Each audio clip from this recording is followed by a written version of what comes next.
What's going on, guys? MariK here, back with episode 3 of our History of the Dragon Ball Super card game mini-series. Today we're going to be covering the third series in the game, which is Crossworlds. This set is, I believe, the first set to actually change the meta in kind of a negative way, just because the way things went during the time of Crossworlds, it really brought it to where instead of the meta being diversified, it was the first time in the game that the meta was more so centered around just one specific deck, one specific leader, and that being what the majority of competitive events started to look like.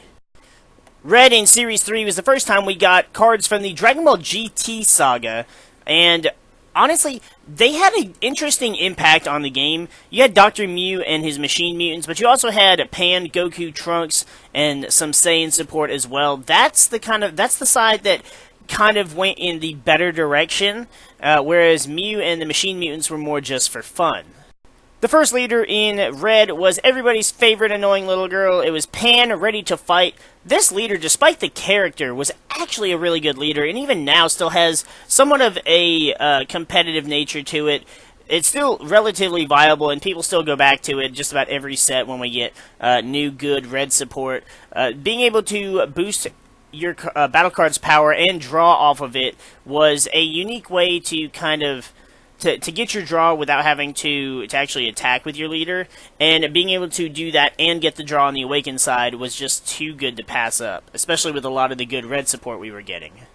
The Pan GT deck actually had two ace cards, one of them being Fearless Pan, which was a 3-drop with Barrier and Blocker that gave all of your Red leader and battle cards 5k and Double Strike for the turn. Definitely a powerful card, and to be able to bring it out for 2 energy with the Grand Tour spaceship made her even better. Victorious Fist, on the other hand, was a really powerful card, but it was a hard card to get to because you have to EX evolve him on a GT Goku 5 or higher. He did have Double Strike, and once per turn he could switch back to active and gain a little bit of attack power. But overall, I think the Pan deck went in a completely opposite direction, where it didn't care about getting out one big boss card. It was all about playing the smaller Red support, most of them being like the 1-drop crit Trunks, you had the 2-drop crit Trunks, you had the 1-drop crit Kaba, we had the BCC Double Strike Gohan. It became all about swarming with smaller Red battle cards, and then dropping that Fearless Pan to boost all of your guys and just swinging for an ass ton of damage. Pan actually stayed as one of the more relative leaders in Set 3 and stayed competitively viable throughout the entire time, but it was kind of odd because it had an aggressive nature to it, as Red usually does, but it also had like some defensive aspects, giving it a little bit more, I don't want to say control, but a little bit more, like it held back a little bit instead of going completely all out, because you did have blockers like the Fearless Pan, and you did have the Double Shot Vegeta from Set 2 that you could play on your opponent's turn to combo out damage, and you'd still get the draw on the leader's effect. And the leader itself was just really good, and so was a lot of the support from Series 3 as well. So, the other leader in Red for Set 5 was Scheming Dr. Mew. Now, starting with Set 3, every set only had 2 leaders in them instead of 3.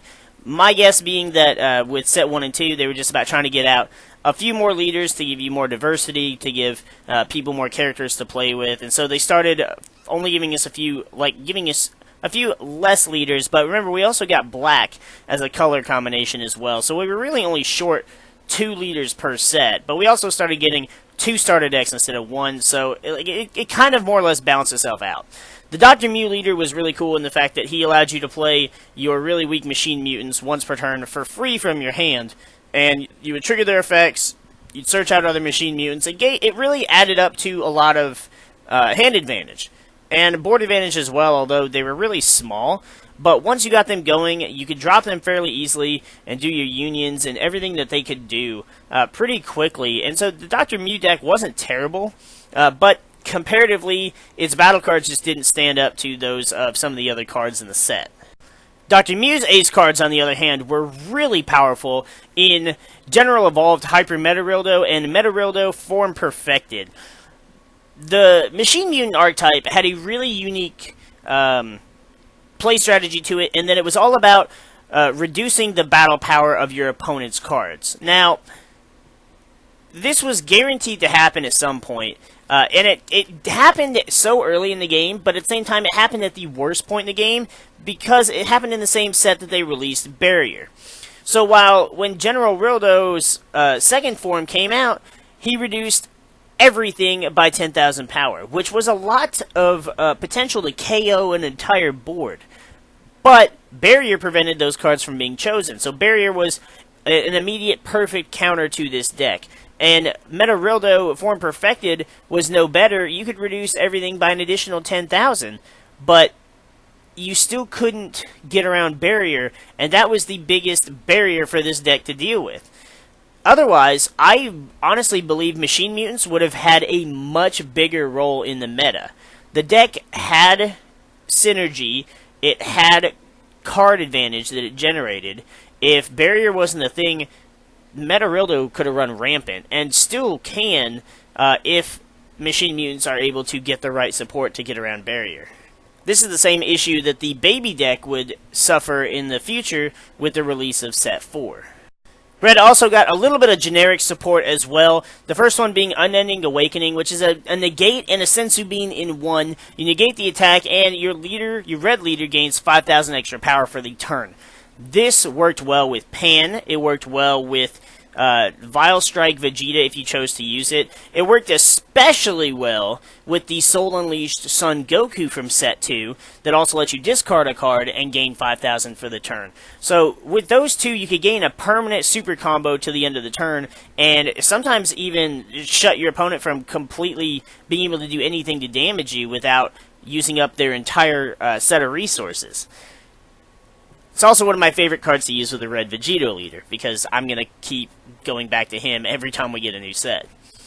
Pride and Justice Toppo, on the other hand, was a unique way to give Red a defensive option. However, it required 2 energy, because nobody really played it for 4. If your opponent's leader was awakened, then you could play him for 2 energy. He was a counter attack, and he came out at the negate of that attack. And being able to KO battle cards and then switch back to active mode was a really good ability. However, him not being able to attack over active battle cards kind of hindered that a bit. But for the most part, this card was still prominently used in red decks, especially the Pan decks that kind of, I don't want to say they didn't run rampant, but they were a very consistent, safe deck to run during the time of Set 3, especially with the Chain Attack Trunks, and with Chain Attack Trunks, people were playing Zeno from Set 2, and it was just a really safe kind of, like, you weren't risking anything to run the Pan deck. With Blue, we got more support for the Majin Buu saga. One of the most predominant was easily the Ultimate Evil Majin Buu that we got. We also got some really spectacular Goku cards in this set as well. Blue for the Saiyans, and they didn't really have much of an archetype compared to the Majin Buu stuff, and honestly, it didn't really need it, because with Saiyans, especially Goku and Vegeta, there's always going to be so much support for the two characters that you could just run cards from various different sets and still have enough synergy to build a cohesive deck with a decent strategy out of it. The first leader we got was Majin Buu completely revived. This Majin Buu leader, I really enjoyed using. It was different though, because it could really backfire on you. With the ability to place cards underneath him from the top of your deck, you could lose some of your really great cards, and I've lost super combos to it before. And I think that's why a lot of people really didn't like the leader. And it wasn't necessary to run the Majin Buu deck to play the Majin Buu leader. However, there were a couple of extra cards that I personally liked and I thought were really good that required you to have a Majin leader. I also prefer to use it because Fat Buu is one of my favorite characters, and getting him as leader was just too good to pass up for me. Also, being able to reset your leader back to active mode and gain an additional 5,000 power was a really good ability as far as I was concerned. I thought it was a really good, unique skill for him to have. And if you combined him with the... Oh, I cannot think of what it's called. The extra card from set 1 that gave... It was a Manaka card that gave your leader double strike. You could attack with him, give him double strike, switch him back to active mode, gain the 5,000 power, and then do it again. And to be able to get quad strike with your leader was definitely not a bad thing. I very much enjoyed using this leader along with the Majin Buu support. I'm more likely to use a theme deck than I am to take a leader or take a deck and use it with a leader that would be quote-unquote the best leader for it, because I prefer to play, the characters with the characters and decks that they're meant to be a part of. The Majin Buu power cards were easily some of my favorite cards from the set. When you had power absorbing Majin Buu, that basically gave him the ability to steal all of the skills of the South Kai underneath him, similar to the way the Grand Evil Absorption Majin Buu could absorb all the abilities of the Gohan underneath him. So getting to gain critical with dual attack and being able to have the once per turn to bounce a 3 or less back to your opponent's hand. But even more so, the Ultimate Evil Majin Buu. This card became like a staple boss card for all Majin Buu decks. Granted, you didn't have to run him, and some people still ran Grand Evil Absorption without the Ultimate Evil, but the card was so powerful for one energy that there was almost no reason not to run it. To be able to evolve onto him over a card that's already in rest mode, so he goes back to active, gains 30,000, and has triple strike. That's a 60,000 triple strike that gets to attack even after the evolved target has attacked. Like, it was just such a powerful card. And it works fantastically in just about every Majin Buu variant, whether you're running blue, red-blue, or even red. You could just run enough blue for the one energy for the EX Evolve, and that's all you would need.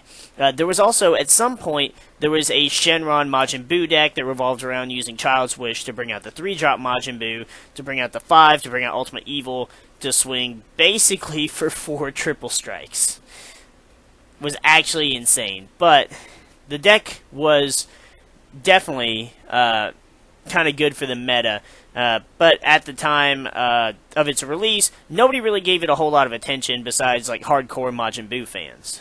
The Majin Buu archetype gained a lot of support in Set 3. You had Out of Control Evil that was an early crit attacker, as well as the start of your new Blue Union chain. Then we had Dawn of the Rampage, who was easily one of the best Majin Buu cards we have ever gained. Any Majin Buu he is underneath gains Barrier, and Barrier at the time being a new super powerful ability, that was a fantastic thing to be able to give to your Ultimate Evil Majin Buu, but it works well with the Grand Evil Absorption, all the Set 2 Majin Buu support, and pretty much any Majin Buu that we get here from here on out. That card right there is going to be one of the best cards to run, and possibly a staple in every Majin Buu deck.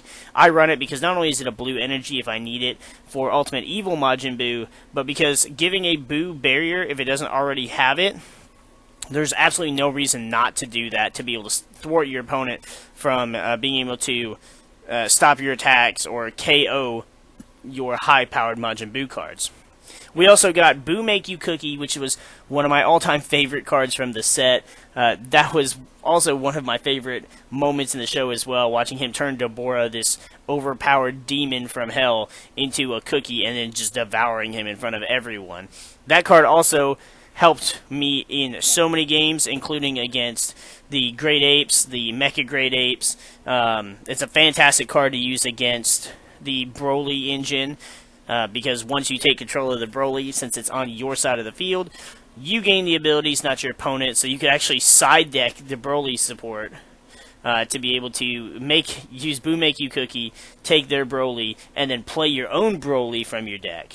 I haven't done that yet myself. I really would like to, and not a lot of people in my area have seemed to play the Broly deck, though. Then we had Most Evil Absorption in History. Great card. You can take any battle card and stuff it under one of your Majin Buus, and if your leader is Majin Buu, like, you have to run it, you're never going to not have a target to place the card underneath. And while 3 energy is a high cost to get rid of a card, it was an interesting way to get rid of a card that allowed them, that prevented them from being able to use that card again. One of the biggest reasons is that with the release of Heightened Evolution Super Saiyan 3 Son Goku, almost every blue leader in the game became completely irrelevant. You could play him and start your first turn with 2 energy. He basically got a free objection at the beginning of your turn. And then at the end of every turn, you could have a free untap for 3 energy. So at the end of your turn, you got a free Zeno button almost. So you could play the deck, you could play with this leader completely irresponsibly, tap out every single turn, and then still have 3 energy to defend yourself with on your opponent's turn. Whether it's with that Topo we discussed, whether it was with negates, or the +1 combo to play cards like the Future Gohan. The leader quickly became just a powerhouse. He completely began to dominate the meta, especially after Mecha Frieza got his restriction, his errata, I should say. Once Mecha Frieza got errataed, everybody jumped to Super Saiyan 3 Goku, and there was no reason not to. He didn't even have a color restriction. He could just untap any energy. So people started running the red support with him. Of course, because that meant you could run Chain Attack with the Zeno combo. And you got Topo that you could play guaranteed because you were going to have 3 energy. Like, there was just so many ways that people abused this leader. And it's sad because I was happy to see we got a Super Saiyan 3 leader. And I thought it was really cool. I got to play around with it just a little bit before everybody really just swarmed with just spamming it in every single tournament, every single deck. And so I never really touched it again after that. I had pulled a foil version from like one of my very first boxes, and I held onto it going, wow, I really want to build a deck with this. This leader looks cool. And then I never ended up doing it because it got so overplayed, I was literally just tired of looking at it. We also got 2 of the best Goku cards, in my opinion. With Set 3, they released the EX Evolve cards, and we got 2 amazing ones. The first one being Ultra Instinct Saiyan Son Goku. This is the one majority of people flocked to. You evolved him for 2 energy as opposed to 1 for Ultimate Spirit Bomb, but he had Triple Strike, and your opponent couldn't combo for the duration of his battle. He was also 35,000 power as opposed to Ultimate Spirit Bomb's 25,000 power, and when you played him, you returned all of your opponent's battle cards to their hand. I'm definitely not going to say it was a bad card. This card caused the Rapid Onslaught Goku from the Dash Pack for Union Force to skyrocket in price. And this card became very overly used as well. And for good reason.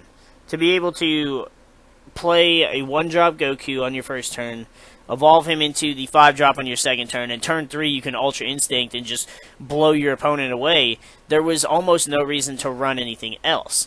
Ultimate Spirit Bomb, on the other hand, I felt was a better finisher because your opponent couldn't activate counter against it. So they couldn't even use Zeno button. They couldn't use Mafuba, which Ultra Instinct could be Mafuba'd.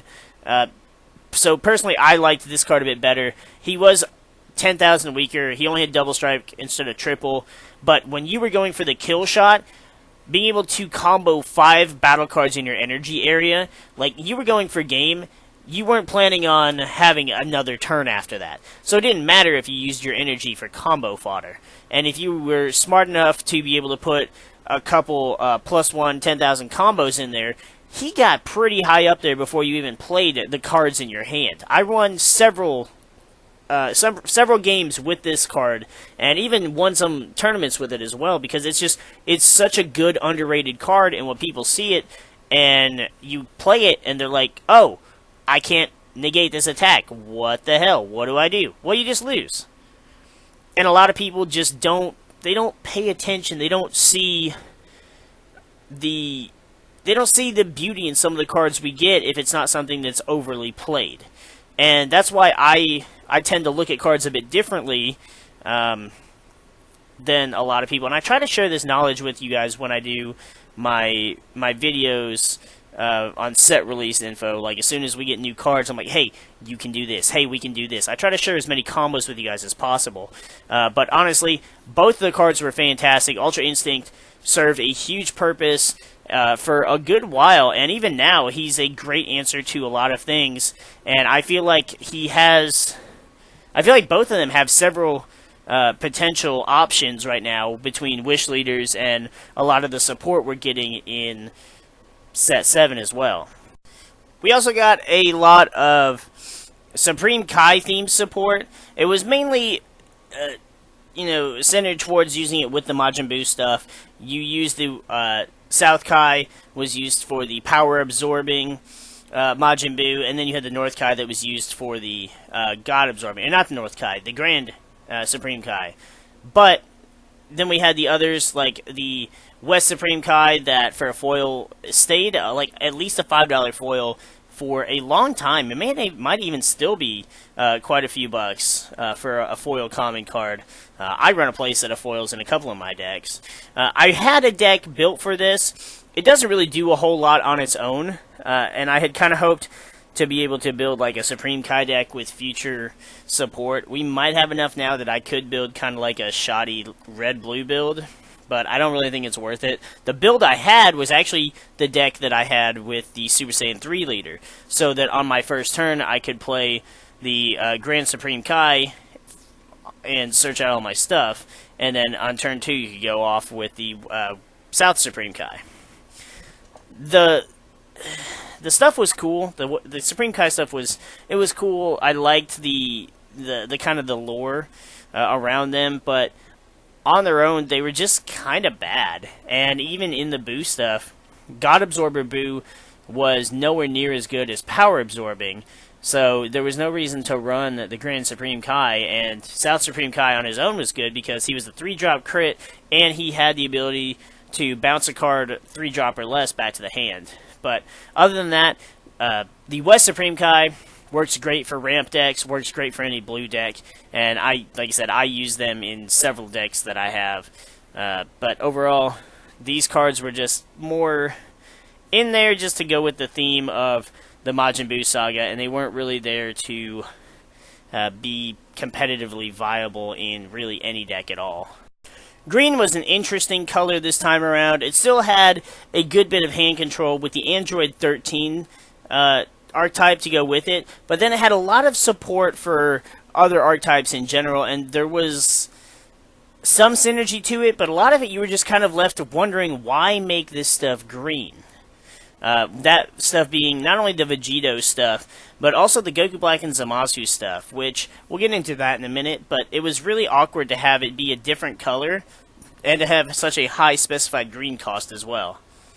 The first leader we got was going all in Super Saiyan Blue Vegito, and I was hyped to make this leader work. I really love the art on both the Unawakened and the Awakened sides, despite the fact that the Awakened side was, when this card attacks a leader, draw a card.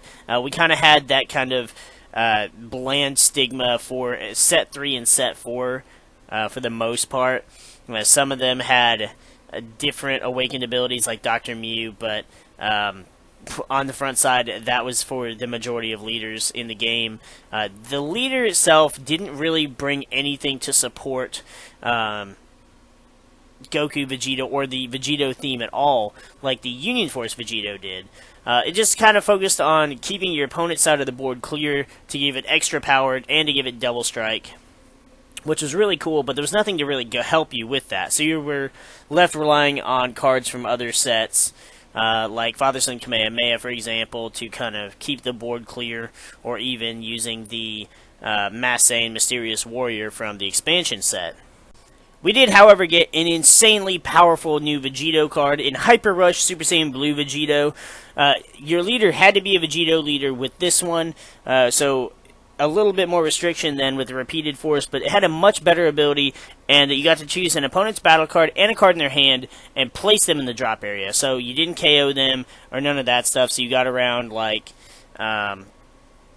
skills that triggered when a card was KO'd or said it couldn't be KO'd, anything like that. And then not only did you get to draw 2 cards, adding your card advantage difference to 4, but then you could also take 2 cards in your life and add them to your hand. So that's a 6 card difference in card advantage. And being able to clear a card off the board also kind of helped with your leader's ability to get that power boost and to get that double strike damage as well. However, the leader still didn't really help you reach that goal. So more or less, Hyper Rush Vegito just ended up being a better Vegito card to run with the set 2 leader instead of running the green leader we got in set 3, who was more or less just kind of overshadowed by most of the cards in the set. Like, a lot of people, myself included, wanted to make him work. There just wasn't any support for him. Not like there is now with the Event Pack Vegito and then also the Blazing Technique card that we got in the Anniversary box. The leader might actually become viable. A Vegito strategy for the deck might also become viable as well. On the other side of green, we had Thirst for Destruction, Android 13. I hated this character. I hated the movie. Aside from some of the unique characteristic dialogue we had in the movie, it was just trash. The whole I hated the whole aspect of it. It was essentially it was basically a reskin of Cell. It was like a knockoff of Cell. You had Android 13 that absorbed 14 and 15, just like Cell absorbed 17 and 18, became this super warrior, whatever. And it was just dumb. It was just dumb. The leader, on the other hand, was pretty unique in that you could awaken at 6 or less life if you had a 14 and a 15 in your drop area.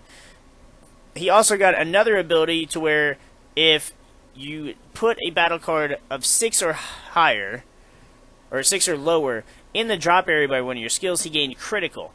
You could also do that with any Son Goku card. Kind of like, you know, when in the movie he was all, Goku dies, I'm a rubber die. And so, it was kind of cool to see something like that. I would like to see some Trunks support, or even better, future Gohan support, where a leader gets benefits if your opponent is using androids or something like that. That would be really cool to see.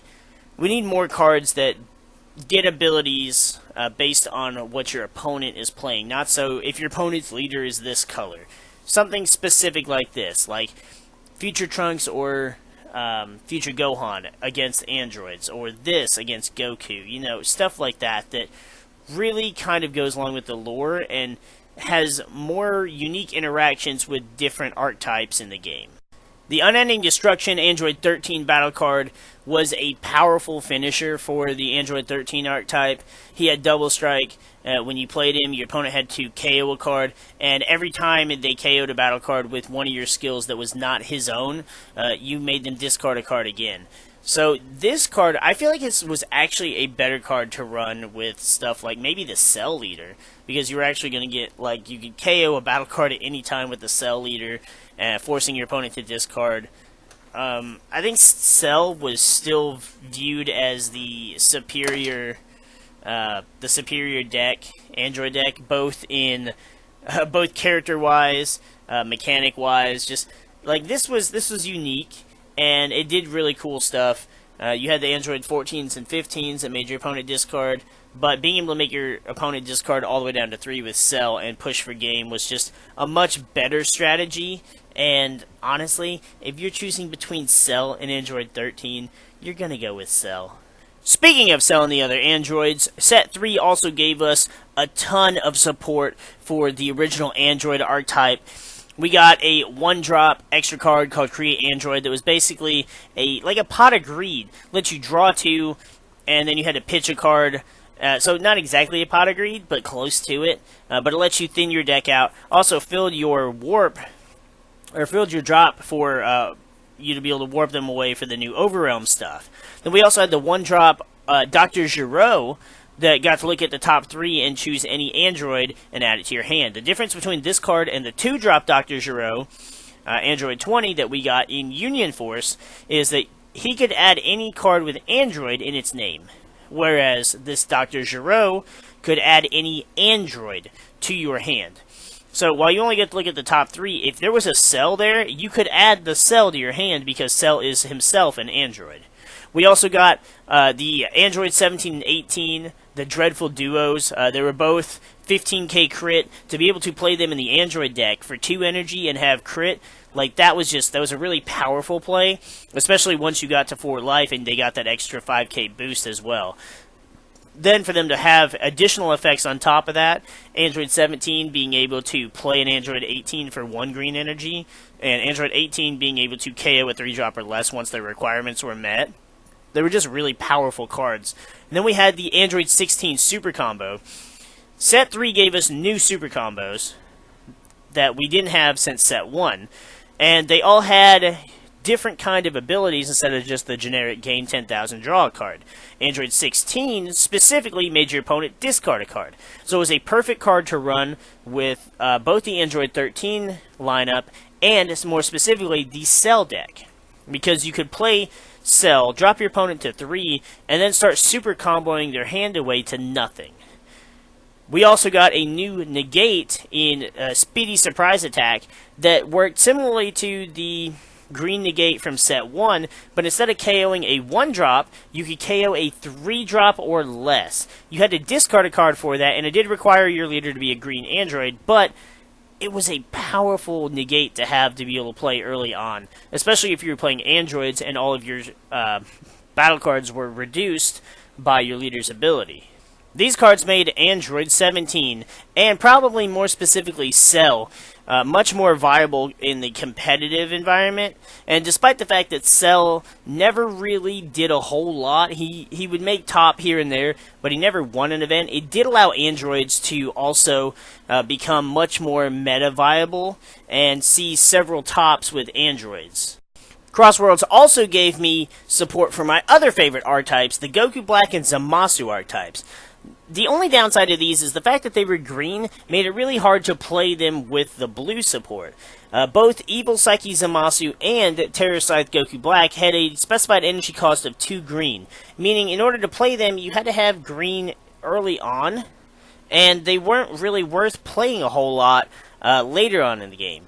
But everything else required you to have blue energy, and your Goku Black leader couldn't use his ability if you didn't have blue energy to begin with, and if you flipped over and you just didn't get a blue energy, you were kind of fucked. So it was really hard to make them both work. Evil Psyche Zamasu being an indestructible barrier blocker just meant he was going absolutely nowhere. Now, him having only 5,000 power was not that big a deal because he was going to block anything guaranteed and stick around. You can only have one of them on your board, but you could easily get rid of it using Union to be able to play it again. And Terror Scythe Goku Black allowed you to not only search your deck for a Zamasu when you played it, but it got you 2 Shadow tokens, which started the theme of token spam with the Goku Black stuff, as we're seeing coming out in Set 7, but also with the almost near reprint in Nightmare Scythe Goku Black that came out in the Ultimate Box. It was basically a blue version of the same card with Barrier. Twisted Justice Fused Zamasu, on the other hand, was a cheaper alternative to Union Patara than Absolute God Fused Zamasu, but in a way it had its own purpose. You got to choose 2 cards from your opponent's hand or 2 of their battle cards and place them in the drop area. He was indestructible, he had double strike, he only needed 1 green specified energy to play. So it made it a little easier to play him because you had to have 5 energy, so you could do all your blue stuff up to turn 5 and then charge 1 and be able to play him. I liked this card a little bit more than Absolute God just because it was easier to play. But Evil Psyche and Terror Scythe were harder to play because of that specified green. They didn't really do a whole lot to make the decks better at all. However, I did build a Shenron Zamasu deck that did extremely well for me because of the Wish support, and you could spam Terror Scythe Goku Black, get your Shadow tokens, you could play the Zamasu without having to have the green energy, you could use Twisted Justice Fused Zamasu, or you could even use Absolute God Fused Zamasu, which I ran both of them in the deck. They were more or less just there for fun. They're somewhat more viable now. You could still use them, but with the new Goku Black and Zamasu support being blue and yellow, they still just don't really fit in with the majority of the archetype. With yellow came easily one of the most abusable archetypes in the game. We got the Great Apes, we got Bardock, Squadron, and King Vegeta stuff. The Great Ape stuff was so good, it was so fun to run, but it quickly became the most abused archetype in the game. The archetype itself is what made Mecha Frieza so dominant in the meta, because before that, yellow wasn't really that... It wasn't that abusable, and so Mecha Frieza didn't have a super huge place in the meta. But when you could use that combined with Shugesh and all of the Great Ape stuff and the extra cards, and it was just insane how far you could take the deck with so little because of that leader.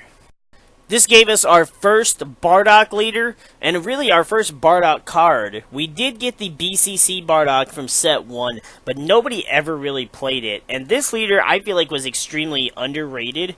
Of course, he had the attack leader draw card on the Awakened side, but Unawakened, when a Saiyan was KO'd during that turn, he gained 5,000 power for the rest of the turn. So defensively, it was like getting a free Sensu Bean.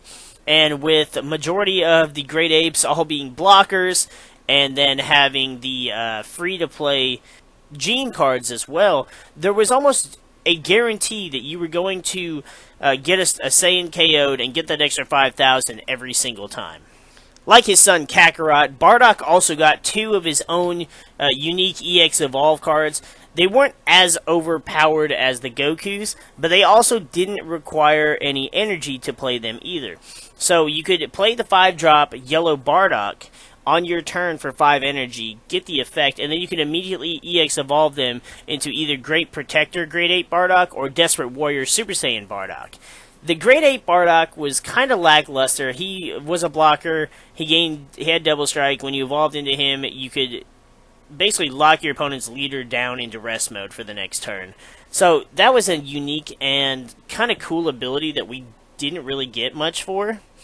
But comparatively, Desperate Warrior Super Saiyan Bardock, not only did the card look better, and is easily one of the coolest super rares we have in the game, the color and that art is just phenomenal.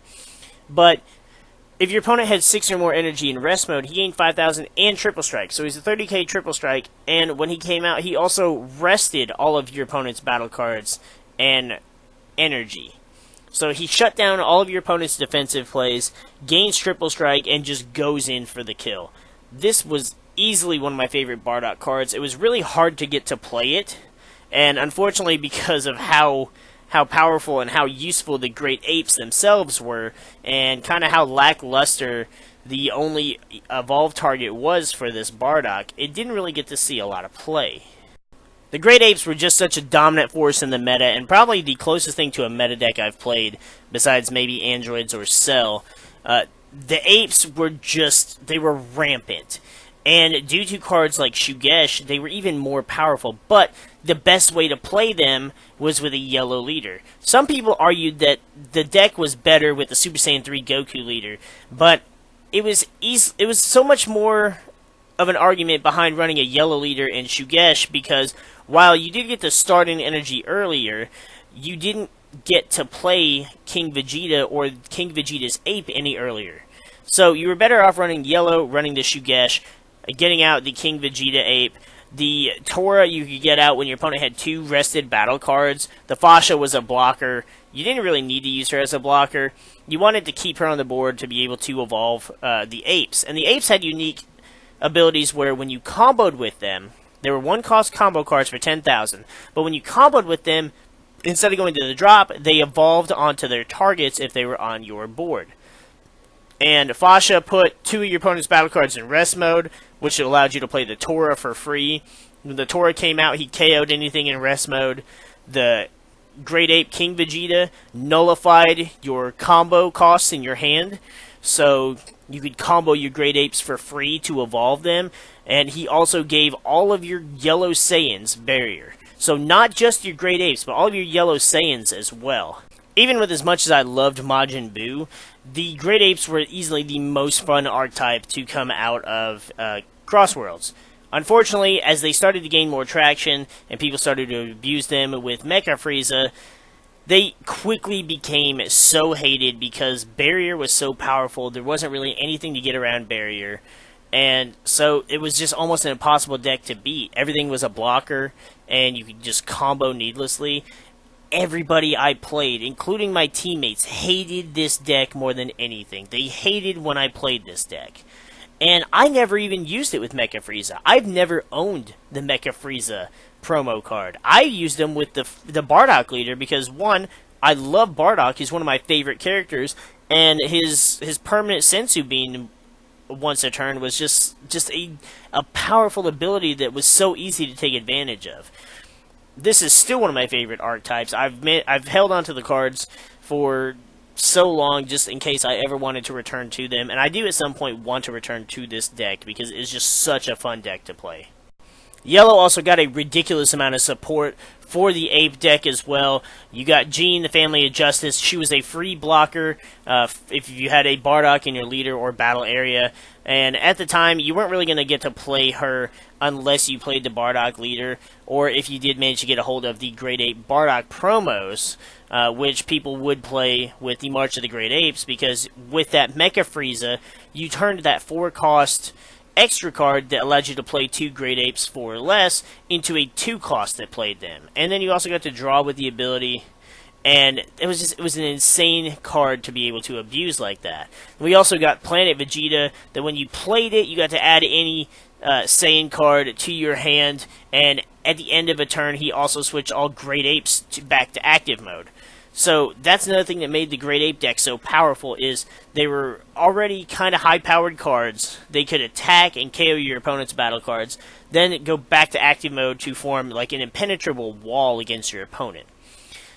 And if that wasn't bad enough, then we had the Flying Nimbus, which was a counter card that not only negated the attack, but if you discarded a yellow card, your opponent got one more attack with a battle card. If you were able to play it, and they attacked with their leader card first, they got one more attack. So at best, they could have 3 attacks the turn you played it. And then, of course, we had the Shugesh, which was just the ridiculous powerhouse that he was that made so many people hate him, up to the point that he not only had a silver bullet printed for him in Cronoa that basically said your opponent couldn't play battle cards with super combos. There was only one other card that did that, and it was a Pan from set 4 that nobody even used it for that.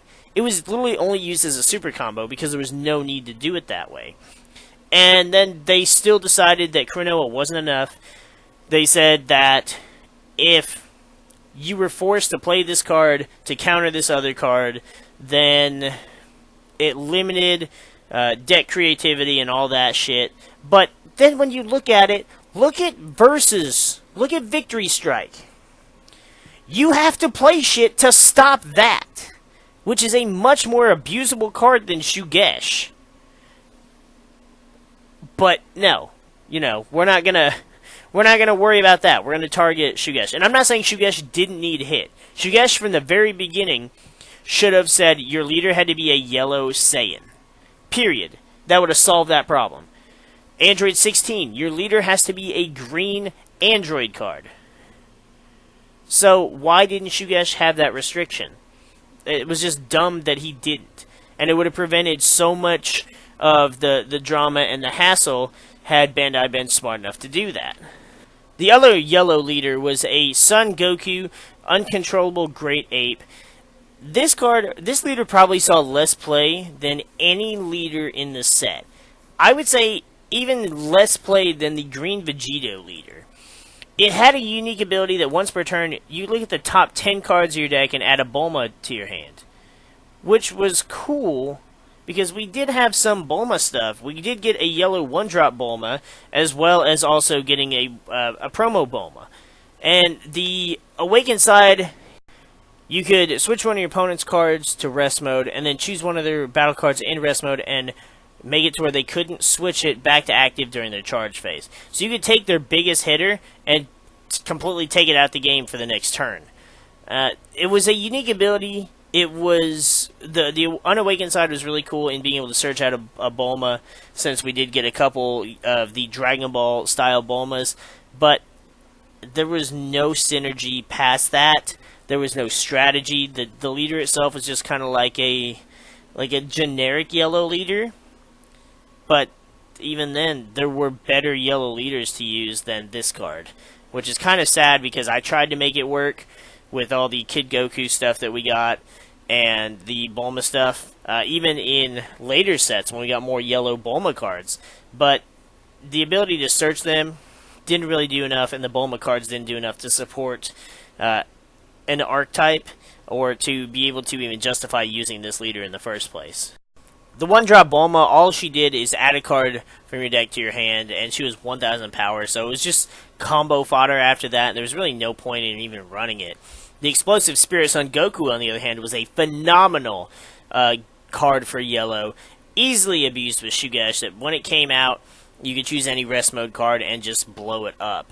He also had blocker and barrier as well, and he switched to active mode at the end of the turn, so you could attack with him and still have your little barrier blocker on your opponent's next turn. And being able to combine him with Shugesh, your opponent could combo their entire hand, and then all you had to do was combo Shugesh, play the Goku, and just completely turn the game against them. It was a very abusable combination, and that one I am slightly guilty of. On the other hand, we had Rampaging Great Ape Son Goku, who evolved onto a Kid Goku. He had critical and blocker, and when he evolved, you chose one of your opponent's energy and put it in rest mode, and it couldn't switch on the next turn. It was cool, but it didn't really go with the Great Ape theme. It would have gained the same benefits as the others from King Vegeta, but it wasn't really worth playing, and there wasn't another Kid Goku besides Explosive Spirit worth playing either. In fact, most people didn't even use most of the Great Apes. It was usually King Vegeta, the Vegeta from the Dash Pack, and the Bardock tournament promo. And that was it. I was pretty much the only person that I saw playing apes and actually using the Fascia and Tora apes. Crossworlds also gave us our first real taste of Overrealm and the Xenoverse universe. While we did get cards like the Mysterious Warrior Masked Saiyan and the Time Patrol Trunks from the expansion, this gave us leaders, it gave us support for those. That way Overrealm wasn't just a card or two that you could stick in every single deck. The black cards honestly made such a good impact. They weren't as easily abused as, say, apes were with Mecha Frieza, but the archetypes, the leaders were good. We got 3 solid black leaders in Future Trunks, or Xeno Trunks, in Mira, and in the Masked Saiyan, that you could just run the black deck several different ways, and they were all equally as viable. The first one being Super Saiyan Trunks, Protector of Time. Now, the leaders had different abilities based on what color cards you ran. When he attacked, you could mill the top 2 cards, and if there was a red or blue card, you got to draw a card. So you kind of had to run red-black or blue-black, or a combination of the 3, in order to get his abilities. On the Awakened side, you could take 5 cards from your drop and send them to your warp to give him an extra 5k in Double Strike. The ability wasn't bad. It was just kind of lackluster, but I did enjoy getting to run a blue-black deck and kind of focused on some crit attackers and just aggro, but slow aggro. Like it was kind of like an aggro control, because blue gave you energy manipulation, but also gave us a little bit more versatile battle cards as well. One of the best cards in the set was Trunks Power Overseeing Time. This is still like a $5 card, despite it being from all the way back in set 3. It was a fantastic card. You got to Overwhelm it for only 2 energy, and he had Double Strike, and he got to add a card back to your hand from your warp. So you could reuse one of your super combos with him, or you could even add back a card that you were going to use against your opponent the following turn. But it was such a viable card, and because he was so generic, you could run him in just about any deck that you could run Overrealm stuff in. I, for one, loved the card because it had phenomenal art, really, and just anything Trunks support, I'm instantly gonna be on board with. And I argued for the longest about how this Trunks should have been the SPR for Black in Set 3 instead of the Fu the Banisher, and I still believe that to this day. Then we got Dark Warrior Mira, basically the polar opposite of the Protector of Time Trunks. He required you to have yellow or green in your battle area or drop area. And what was unique about these leaders, too, is their Awakened ability. Instead of drawing 2 or untapping 2, you actually chose a battle card in your warp and added it back to your hand. So you could even, especially with that Power Over Time Trunks, you could add 2 super combos back to your hand for a total of 6 if you really wanted to abuse them that badly. The Dark Warrior Mira, on the other hand, when he had 5 or more in warp, he gained critical, which wasn't terrible. That was more of a permanent ability, whereas Trunks, you had to warp cards to get the double strike. But I think the crit was actually kind of better. I just preferred Trunks, and I preferred blue and red over green-yellow. Otherwise, he was just as generic. You could just do about anything you wanted. And some people even chose to run Android support with him because Mira is an Android. And you could run some Android support, like Cell just required you to have an Android leader. Whereas Stout-Hearted Android 16, the super combo, it had to be a green Android leader. So you could kind of mix and match with old Android support, but I still think you were just better off if running just the original Cell leader or the Android 17 at that point. The Mirror deck also had a few interesting boss cards as well. We had Toa Reprogrammed Menace. She was a Xeno Evolve for 4 on top of an existing Toa that lets you choose any card on your opponent's board with a 6 or less, switch to active and gain control of it. That was a pretty powerful ability, especially for a Xeno Evolve. Now, with Xeno Evolve, you had to play the Toa, and then you got to evolve her on top of it, which meant she didn't actually leave because she herself wasn't played with Overrealm.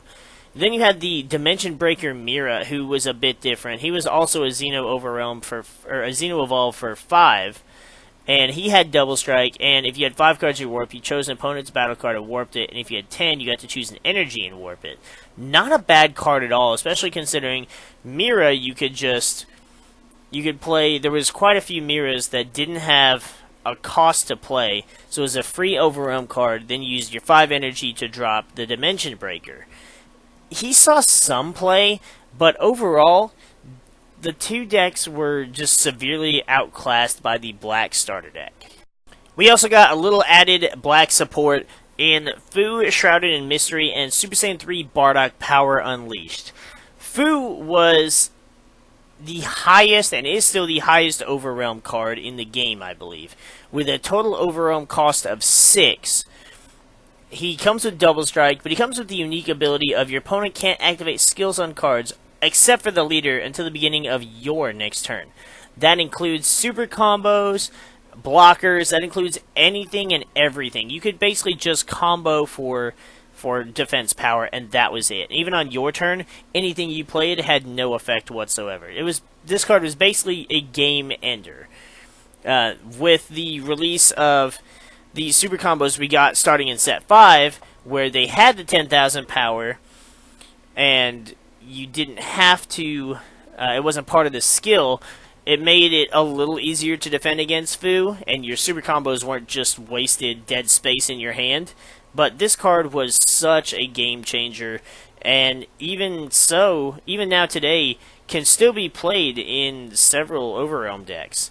Super Saiyan 3 Bardock, on the other hand, was a phenomenal card that you evolved for 5. He had Triple Strike, and you added 5 cards from your warp back to your drop area. And then you could send all of your opponent's battle cards. That wording right there, sending them, got around barrier because you weren't choosing them. So it was the perfect counter to the toxicity of the Great Ape deck. However, he only had one evolve target, and it was a 4-drop Overrealm Bardock that when he came out, I believe he gained Double Strike if you played him with Overrealm, but it was the only target that existed, making it really hard to focus on this being like your final endgame play. 30,000 Triple Strike is amazing, but being able to get him consistently was the problem. Now, though, we have several Overrealm Bardock cards, and some of them are still free. Some of them only cost 1 energy, but it's such an easy workaround now that this is one of the best ways to get around barrier cards, get around just big, massive boards or battle cards you can't handle. This time around, we got 2 starter decks with set 3, as opposed to the one that we got with set 1. And honestly, there was no question which of the starter decks was the better deck, whether it was the black Xenoverse deck or the red GT deck. The GT deck, while people liked GT, there was no chance in hell that it was a better deck than this one. Even the deck was irrelevant because the leader itself was what made the deck so good. The Master Saiyan Bardock Unbound leader was one of the best leaders we had gotten in a long time. He, unlike the Trunks and the Mira, he required you to have both black and another card in your deck, but he wasn't restricted by what other color. When you milled the 3 cards, he gained critical if you milled a black card, and he gained an extra 5,000 power if it was any other color. So, on your first turn, you could have a 15k crit leader that also fueled your Overrealm and freed up your energy to either play more battle cards or keep them for negates, combos, whatever you wanted to do. The leader was just so much favoritism around this leader, and so much support from the fan base for this leader. The Master Saiyan stayed one of the most popular leaders for quite a while, and even managed to get several tops at different events.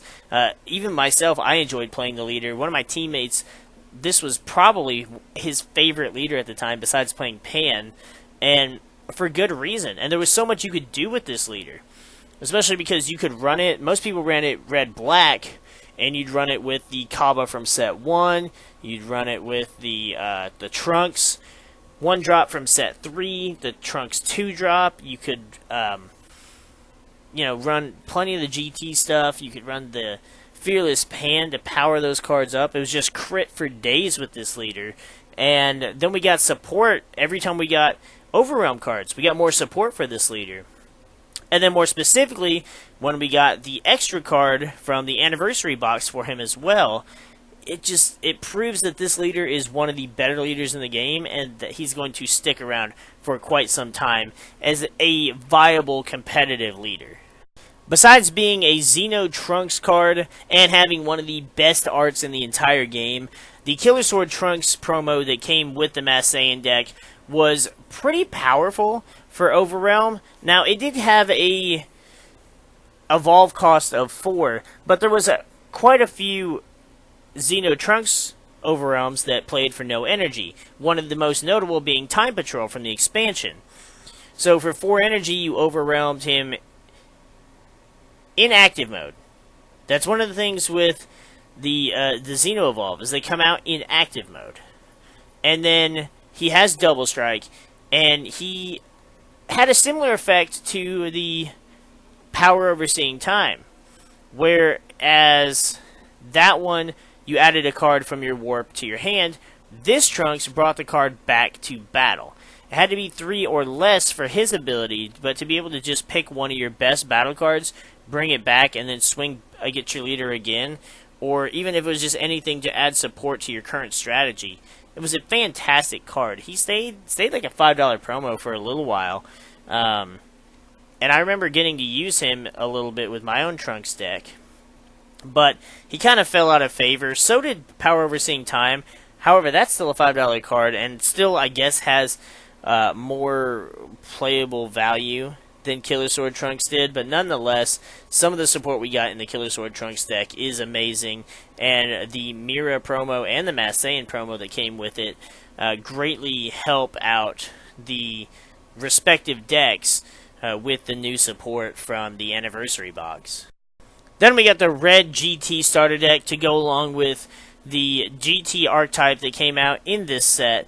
The leader and even most of the cards in the deck were pretty lackluster, bar 2 of the battle cards that saw a ridiculous amount of play, and it still see play even, we're 10 sets in now?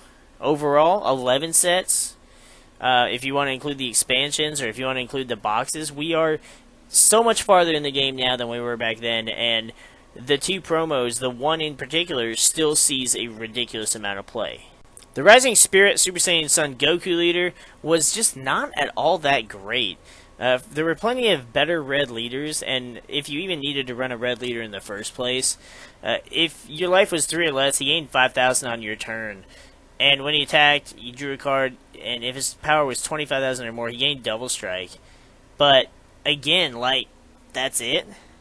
It was just such a lackluster leader for no benefit to running it at all, and nothing in the archetype in the deck even really mattered. You were just better off just running Pan if you wanted to run, a good red leader. Hell, almost any other leader was better than this Goku. Even the Broken Limits special rare promo that came with the deck was somewhat lackluster in comparison. He was EX Evolve, and when one of your cards attacked, he gained 5,000 power. And then, if his power was 40,000 or more, he gained Triple Strike. That required you to have multiple cards to attack with for him to get up to that 40,000. And, again,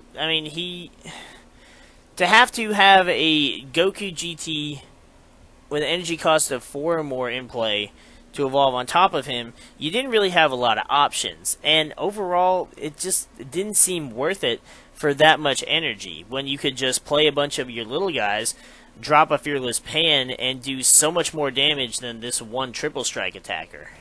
On the other hand, Chain Attack Trunks and Unbreakable Super Saiyan Son Goku were 2 of the most used starter deck cards to date.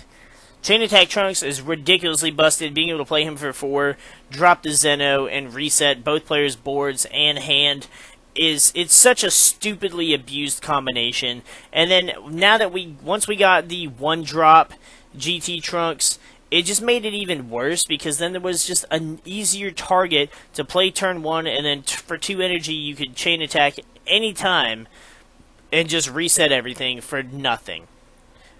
Unbreakable Super Saiyan Son Goku, on the other hand, was kind of a staple in a lot of decks as well, simply because it was a 1-cost combo. You got 10,000 power, like a super combo, and then you had to draw a card to replace itself. And so, not only did it keep you having decent hand advantage, it also fueled your Overrealm, and also kind of kept you from losing card advantage.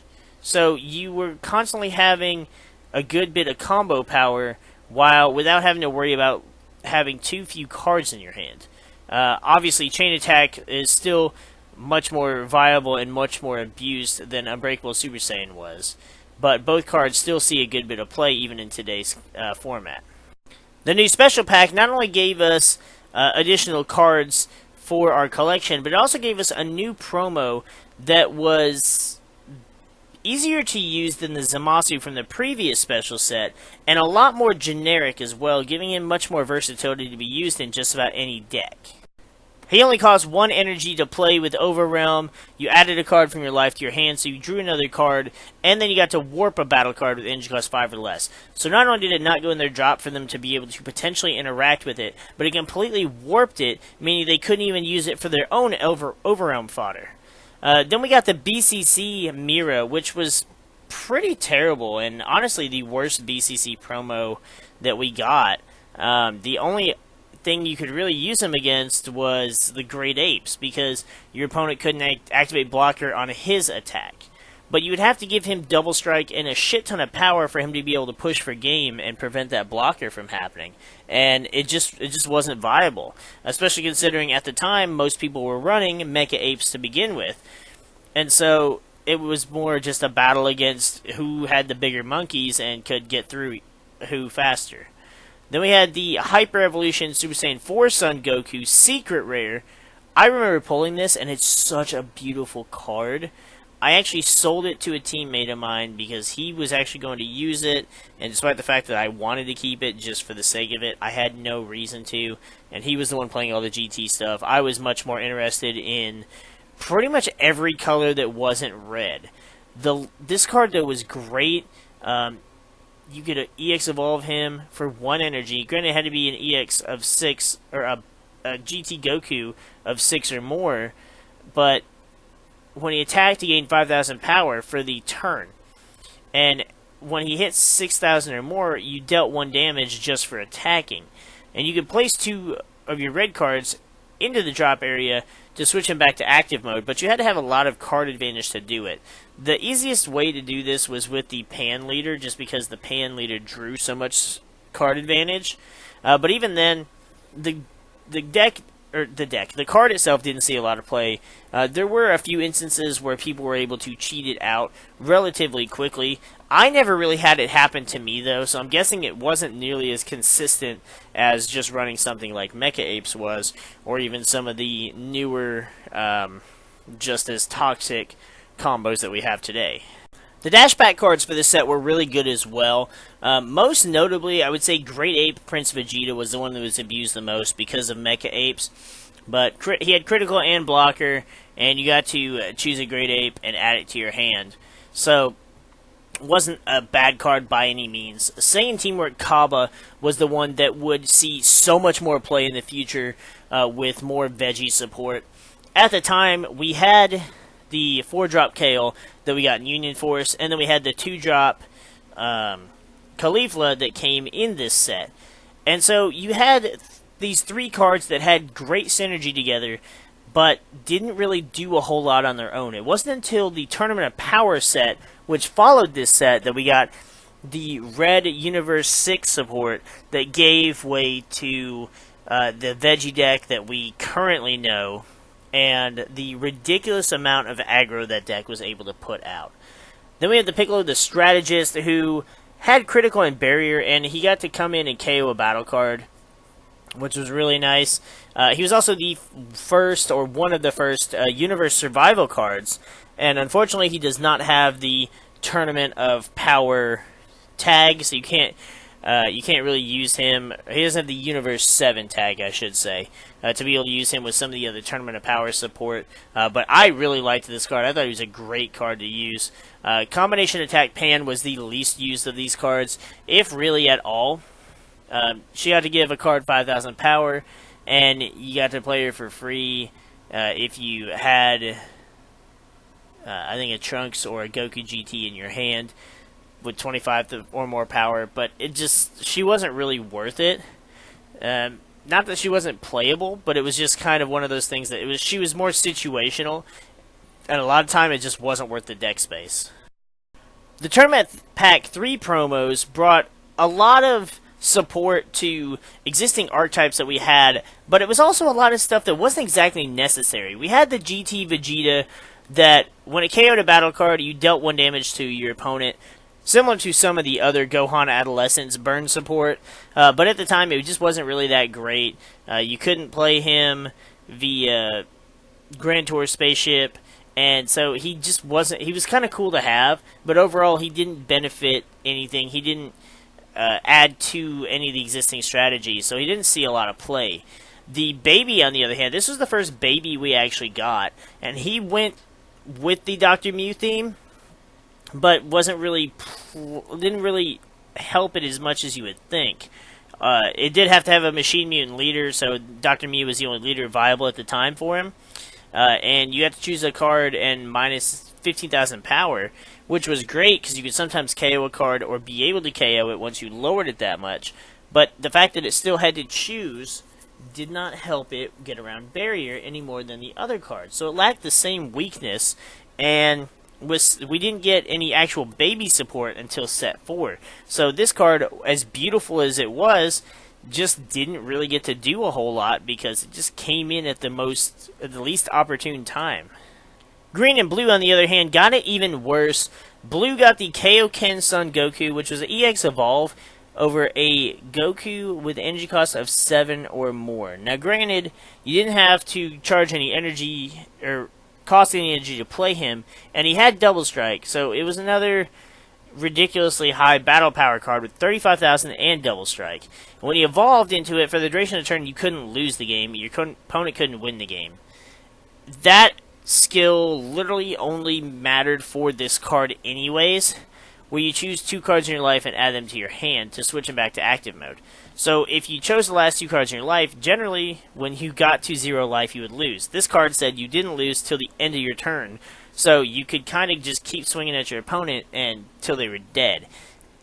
But having to have a Goku with a cost of 7 or higher, by the time you played Ultra Instinct or even Ultimate Spirit Bomb, you had pretty much won the game anyway, so the card wasn't really necessary. On the other hand, you had Endless Evolution Broly, who, while not a bad card, just didn't see a lot of play because it came in at a time where Broly just wasn't being played.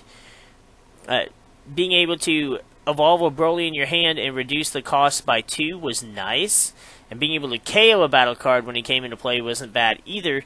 But again, he came in at a time where there was no benefit to playing him.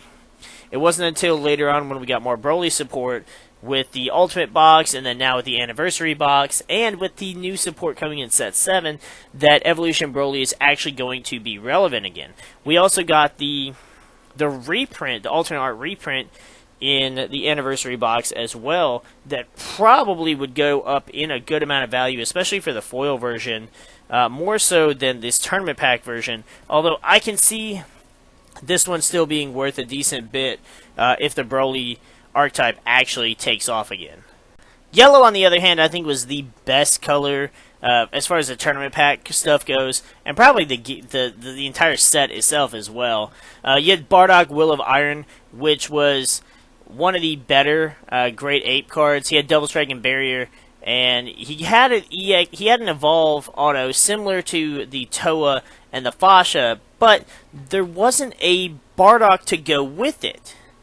The only other Bardock to play was the 5 cost, and so there wasn't a target for him, and he was mostly just played via March of the Great Apes. However, with the release of Set 4, and getting a few different Bardocks that were obviously lower than the 5-drop, most notably the 1-drop Bardock that, as I told everybody, once we saw that one, pick up your Great Ape Bardocks because it was going to go up, and sure enough, that card did go up, but we'll get into that when we do Set 4. Then we also had the Perfect Support Bulma. This card was more so just collector's value than anything, because it was young Bulma, it was Dragon Ball Bulma. It had, like, the foiling had this really adorable little heart pattern on it. It looked really cool. I think I still have a playset of them, actually, just because they were neat. But the card itself wasn't terrible. You got to play it for 1 energy, choose a battle card 3 or less, and put it in rest mode. It didn't really do jack. That's part of the reason why I had the playset, was also because it being a Bulma, you could try and run it with that Goku leader, but again, that Goku leader was just garbage, and it did nothing. Like, it did nothing, the Bulmas did nothing, even this Bulma, like, she was kind of cool, but what the most you were going to do is put her in a deck that revolves around just putting everything in rest mode. Like, we did end up getting the Draft Box Bardock that could do that, but the Bulma just, it was not necessary. And even with the Great Ape stuff, like, you could play the Tora for free when your opponent had 2 or more, but you also had other cards that were already going to do that. So she was more or less just a collector's card and didn't really see much, if any, play at all. Then lastly, we got 2 black cards in the Tournament Pack 3. Scientist Fu being one of the best cards from tournament packs, and still sees a lot of play today. He requires 7 in your drop to be able to overwhelm him, but 1 energy, he's a 25k double strike that lets you draw 2 cards. Definitely not a bad option to run if you don't have anything else, and if you're not running sparking cards, you need a couple overwhelm cards to kind of take advantage of that. This is definitely one of the better options. It's still used quite a bit today. Increasing Evil Frieza, on the other hand, was the probably one of the most worthless garbage cards ever. The art was could have been cool, but it just looked really fan fiction-y. I believe he was from like one of the Xenoverse games, maybe, but because of the way his ability worked, he was just complete trash, and nobody played him. He was actually, I think, the least desired card out of Tournament Pack, because the baby and the Vegeta actually served some kind of purpose. Same with the Broly and the Goku. Same with the Bulma and the Bardock. The Frieza, just nobody wanted this card. It was the least desirable card in the entire pack. Overall, Cross Worlds was a really fun set to get. A lot of cool stuff came out of it, including Great Apes, Majin Buu stuff. We got the GT stuff, and even the androids were pretty cool. A lot of it changed the way the meta was, changed the competitive format, and it changed several times between the Mecha Apes, between the Super Saiyan 3 stuff running around, and all of this kind of paved way towards stuff that was going to happen with the release of Set 4. And looking back on it, you can actually see, you could have predicted how the game was going to take its course between going from the Mecha Apes to the Super Saiyan 3 stuff to the Hirudegarn stuff and the Trunks stuff and the lineage, Bardock, and all the stuff that was abusable. Like, it all makes sense, and it was just such a linear path that the game was taking that it's almost sad that it wasn't as predicted as it should have been. But that's going to wrap this up for the history of Cross Worlds. Again, phenomenal set. Got a lot of stuff out of it that I really enjoyed. Still not as great as Set 2, but I really can't wait to do the Tournament of Power set tomorrow, as that is my favorite of the expansion sets, and I really, really hope that we get more support for that. But with that, let me know what you guys think in the comments below. If you guys are enjoying the series, hit that like button, just so we know that you guys are happy with the content we got going on here. I know some of you guys are wanting gameplay videos, and I've still got to work that out. Our competitive scene is kind of started lacking a little bit, so we're trying to rebuild that up. And once we can get that going, and of course get a better camera, we will get, I won't say hundreds, dozens of more deck profiles for you guys. We'll get gameplay for all of those decks as well. You just got to be a little bit more patient with us. Or if you want to donate a new camera to us, that would be great too. With that, we're going to go ahead and get the frig out of here though, and we'll see you guys in the next episode.